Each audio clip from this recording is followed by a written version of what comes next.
Praise the Lord. സ്നേഹമുള്ളവരെ, യഥാർത്ഥ ക്രിസ്തീയ സ്നേഹത്തെക്കുറിച്ചാണ് ഇന്ന് വിചിന്തനം ചെയ്യുന്നത്.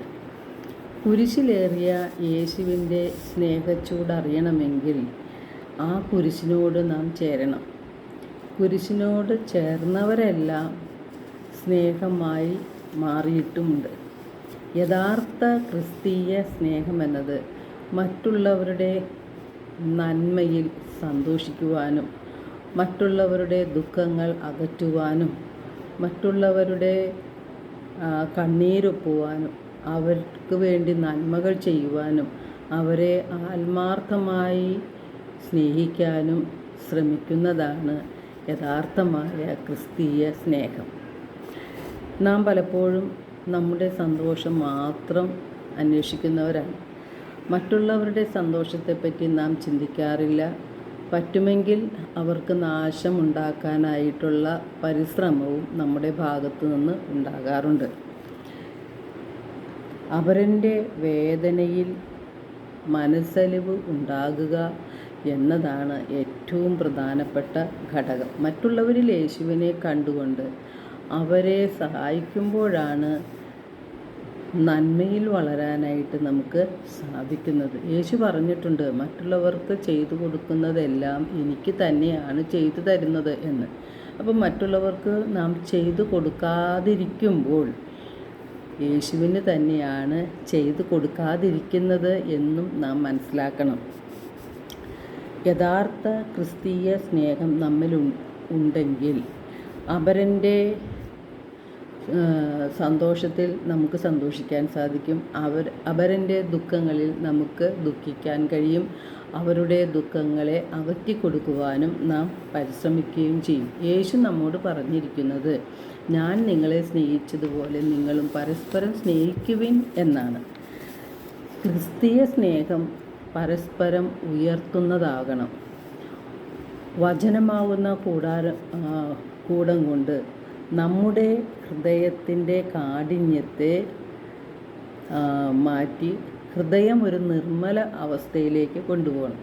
ഹൃദയത്തിൽ നാം സൂക്ഷിക്കുന്ന അഹങ്കാരവും നമ്മുടെ സ്വാർത്ഥതയും കാപട്യങ്ങളും എല്ലാം മാറ്റി നിർമ്മലമായ ഹൃദയത്തോടെ നാം ദൈവത്തിൻ്റെ വചനങ്ങളെ സ്വീകരിക്കുമ്പോൾ, അത് ധ്യാനിക്കുമ്പോൾ, അവ ഹൃദയത്തിൽ നിറയ്ക്കുമ്പോൾ നമുക്ക് ദൈവിക സ്നേഹമുണ്ടാകും.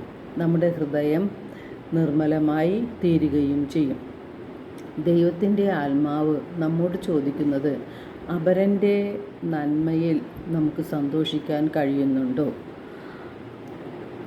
നല്ല ഒരു വീട് അവർ വച്ച് കഴിയുമ്പോൾ, അല്ലെങ്കിൽ ഒരു നല്ല വാഹനം അവർ വാങ്ങുമ്പോൾ നമ്മുടെ മനസ്സിലുണ്ടാകുന്ന വികാരം എന്താണ്? അസൂയയാണെങ്കിൽ അവിടെ ദൈവസ്നേഹമില്ല എന്ന് വ്യക്തമാണ്. ഉൽപ്പത്തി 4-ാം അധ്യായത്തിൽ കായേലിൻ്റെ ഉള്ളിൽ ഉണ്ടായ ഒരു വിരോധം അസൂയയായി മാറുകയും വെറുപ്പായി അത് കൊലപാതകത്തിൽ അവസാനിക്കുകയും ചെയ്തു.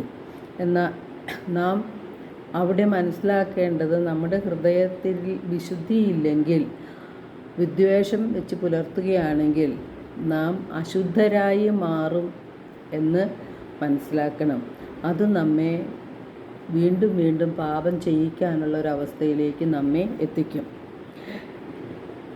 ഉൽപ്പത്തി പുസ്തകത്തിൽ നാം കണ്ടതുപോലെ നമ്മുടെ ഹൃദയത്തെ നാം വിദ്വേഷം കൊണ്ട് നിറയ്ക്കരുത്. പരിശുദ്ധ അമ്മ നമുക്ക് മാതൃക തരുന്നുണ്ട്. പരിശുദ്ധ അമ്മ ചെയ്യുന്നത്, വാർദ്ധക്യത്തിൽ ഗർഭവതിയായ എലിസബത്തിനെ സന്ദർശിക്കാൻ പോകുന്നതും അവർക്ക് ശുശ്രൂഷ ചെയ്യുന്നതും നാം കാണുന്നുണ്ട്.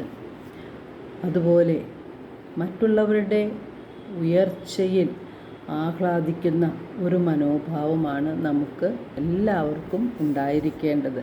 അതാണ് ക്രിസ്തീയ സ്നേഹം. പരസ്പരം ഉയർത്തുന്നതായി മാറണം. എല്ലാവർക്കും ഒരു നല്ല ദിനം ആശംസിക്കുന്നു. ദൈവം നമ്മെ ഓരോരുത്തരെയും സമൃദ്ധമായി അനുഗ്രഹിക്കട്ടെ.